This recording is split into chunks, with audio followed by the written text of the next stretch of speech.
Ouais, hey, c'est rendu dangereux l'école, hein? Ben, ça me fait longtemps, ça fait des années que c'est dangereux l'école.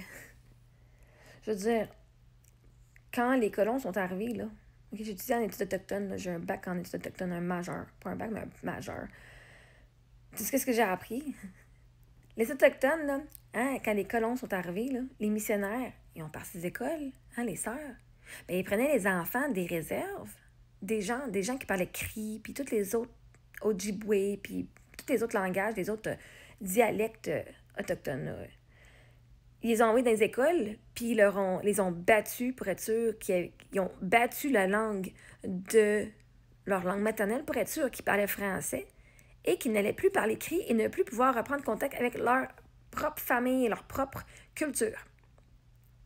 Et ils se sont assurés que les Autochtones ne pouvaient plus parler le langage et reconnecter avec leurs propres parents. Peux-tu imaginer, tu as un enfant de 5 ans, puis quand tu parles Ojibwe ou que tu parles cri, Chris, on te donne des claques à la main, des coups de règle, parce que tu parles ta langue maternelle. Littéralement, c'était illégal pour eux de parler leur langue maternelle. Ça fait pas bien des années de ça. Les dernières écoles résidentielles, c'était quoi? 1990? C'est pas plus tard. Les écoles sont pas rendues dangereuses, elles l'ont toujours été. Le but de l'école était de toujours s'assurer que les élèves, que les jeunes étaient moulés selon ce que le gouvernement avait besoin pour la société. Et les écoles ont littéralement commencé pour être sûr que, au lieu de devenir un artiste, tu allais travailler ton 9 à 5 pour être sûr que tu contribuais à la société. Comment le monde, à cause des écoles, ne croit pas en eux et n'ont pas cru en leurs rêves parce que leur professeur ne leur a pas donné ce qu'ils avaient besoin, puis qu'à cause de ça, à cause de l'école, il y a du monde qui se sont suicidés. À cause de l'école, il y a du monde qui ont échoué dans la vie, puis font, j'ai même pas les compétences, parce que même eux autres ne croyaient pas en eux, parce que l'école ne croyait pas en eux. Et n'ont pas encouragé à développer leur passion. L'école, c'est pas nouveau que c'est dangereux, là. Mais tu sais, moi, quand j'étais en secondaire 3, je vais devenir photographe. J'avais une passion pour la photographie. J'ai eu un cours de photographie, puis j'avais 70% parce que dans mon cours, ma prof, c'était ma petite cousine, elle, selon les critères qu'elle voulait, ben moi, j'ai eu une note de 73%. Dans ce qui me passionnait. Et tu sais quoi? Ça m'a fucking ruiné. J'ai dit, wow, je pensais que j'étais meilleure que ça. Tu sais, j'ai laissé une note décider que j'aimais plus ça. Parce que mon travail, mon art, n'était pas aimé par ma prof. Et alors que moi, mes photos, j'ai trouvé fucking incroyable.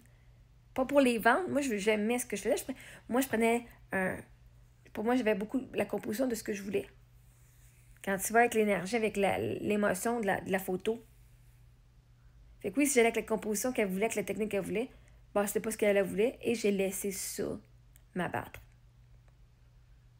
Là, je prends toujours des photos. Est-ce que j'ai même une caméra professionnelle, puis je l'ai utilisée. J'ai repris un autre cours de photographie quand Eric était à l'hôpital, quand il était malade, et j'ai fait un livre avec mes belles photos.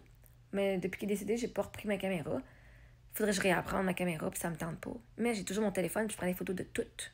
Parce que moi, ce qui est le plus important, c'est non seulement la composition de la caméra, mais en fait, je préfère être devant la caméra à cette heure, mais deux, moi, je veux l'énergie, je veux exactement comme il est, candide, et non genre tout monté, genre... Je vais laisser les photographes, c'est rendu leur passion, moi j'ai perdu le goût de ça, je vais faire d'autres projets à la place. Mais les écoles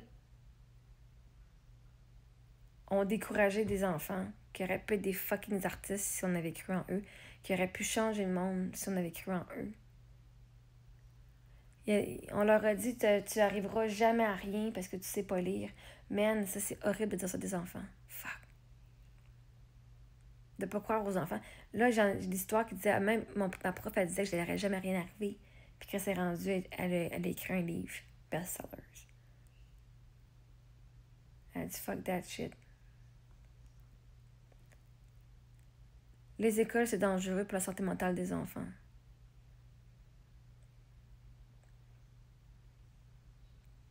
Puis tu vois d'autres enfants. Peut-être que toi, t'es chouchou de la classe. Mais quand t'es chouchou de la classe, t'es la target, puis tout le monde va venir t'écœurer. C'est dangereux. C'est dangereux d'être intelligent à l'école. C'est dangereux d'être un rejet à l'école. C'est dangereux d'être différent à l'école. C'est dangereux d'être toi à l'école. C'est quoi le danger? C'est que tu te perdes, que tu te déconnectes de qui tu es vraiment. Ça, c'est le pire danger. Le danger, c'est pas de se faire tuer par les autres, c'est de plus être connecté avec toi. Puis de juste faire ce que les autres veulent. Puis t'oublier. En effet, ça m'a toujours été dangereux.